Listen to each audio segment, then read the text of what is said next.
Hi, this is Ron Turner of Frontrunner 2020. Thank you for joining episode 3 of our series. Before we start the program, let me say a few words about our purpose. We launched the Frontrunner 2020 series to support and encourage those on the journey towards elected office. We aim to present relevant programming for those aspiring to run so you can lay the groundwork and be prepared. In addition, some of our presentations are focused on strategies and tactics for use during your campaign. Our guests are the best in their field, and in some specialties, this means going outside of politics to the business community. You'll see that we emphasize marketing and building your brand as a core strategic component. There are many things you can do before you announce your candidacy that will enhance your potential and eliminate roadblocks that may get in your way. Finally, we recognize this path as a matter of personal growth and, yes, a calling. Please tell us what you need to be more successful, and we'll plan future programs around your feedback. The questions that we have are people without microphones, and so they've asked me to present their questions. But since I'm also the PowerPoint jockey tonight, let me switch to the next slide. And let's put up on the screen Scott's contact information. He invites your follow-up conversation after the program. And Scott, if you don't mind, go ahead and explain the different points of contact here. Sure. I think it might be an embarrassment of riches to some extent. I try to be open and available in many ways as I can be. Email's good. sgarrison@sgarrison.com. You can also visit my website at garrisonpoliticalstrategy.com. Twitter's a great way to contact me as well. I'm SCGarris, and I'm also really enjoying Google Plus lately.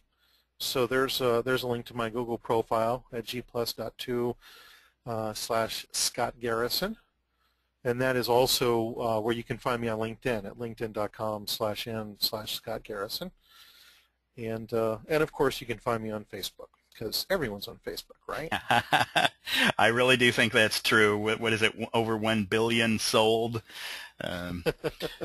Yeah. Okay, great. So I'll leave that up, everybody, and you can copy that stuff down, and we'll get it up onto the blog as well. And let's go into the questions now.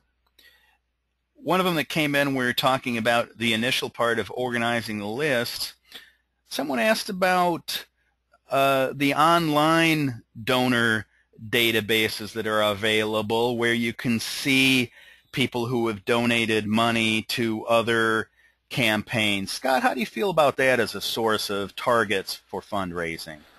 Well, that's a very important, one of the most important things to do is, if you're a new candidate or you've got a list of people that you're really close to, that's obvious. You know how to approach them about contributions. But for folks who maybe don't know so well, there's the tendency to want to kind of look at what their donation history is. And so it's a useful tool for that purpose. I would add the caveat, and there's a lot of resources for finding out giving histories. And in many places that data is available online.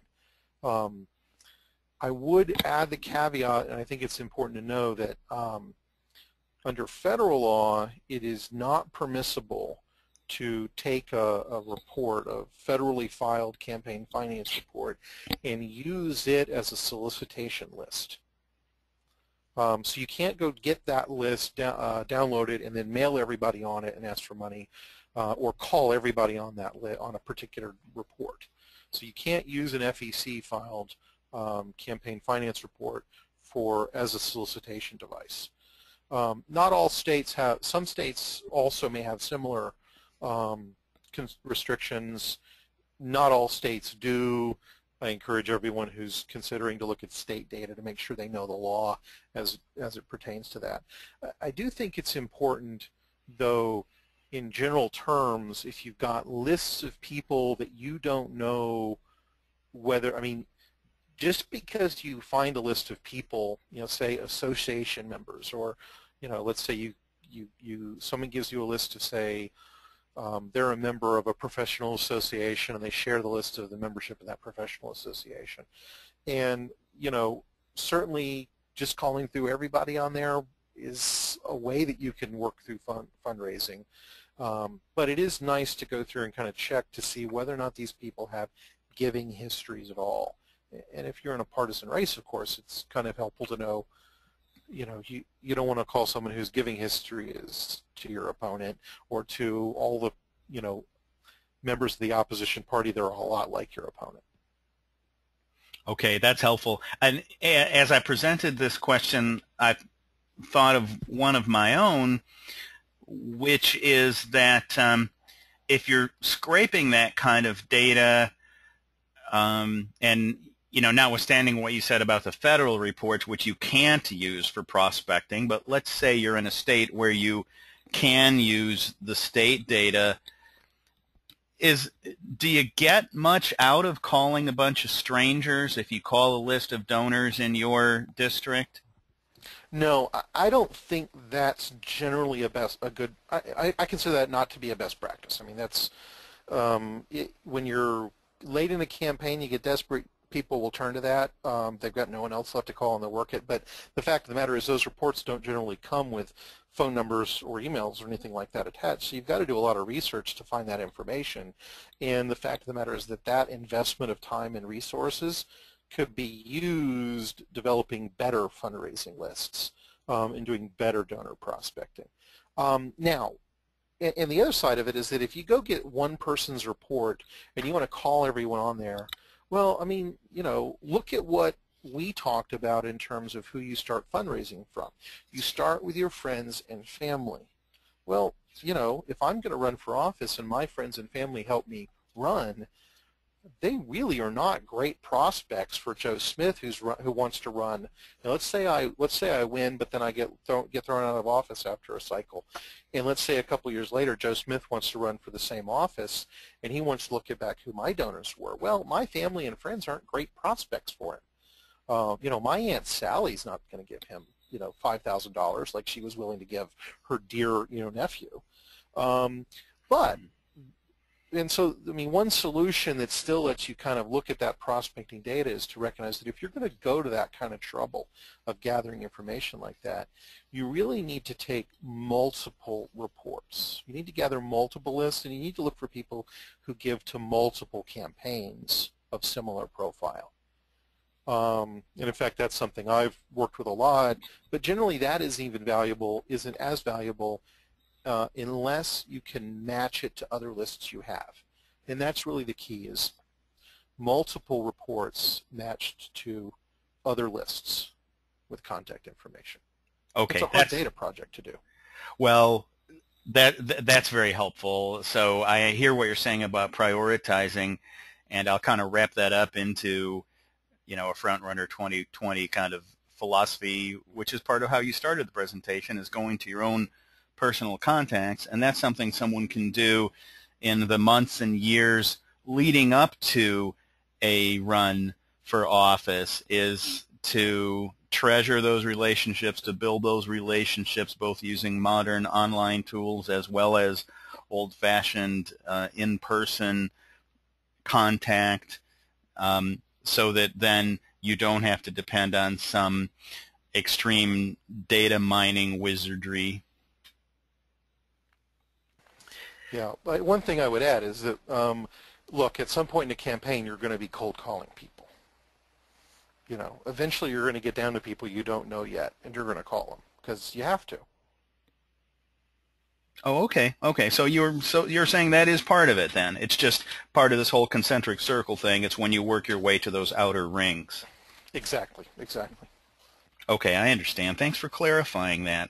So here's one more question, and I'm going to go ahead and make this the last one, unless anybody wants to present further questions or follow-ups here. This is about the targeting amount. So I've got my list. I understand how I'm supposed to organize all of my friends and family and business associates and like-minded political friends and so on. But then how do I choose the amount that I should ask for? Right. Well, that's one of the toughest parts of sitting down to start targeting at first. But then once you kind of get the hang of it, you can move really rapidly through large amounts of lists. It starts fundamentally with recognizing that it's not an infinitely variable range. There's some level below which you're probably not likely to call somebody. If it's a very small race, you might call down to $25.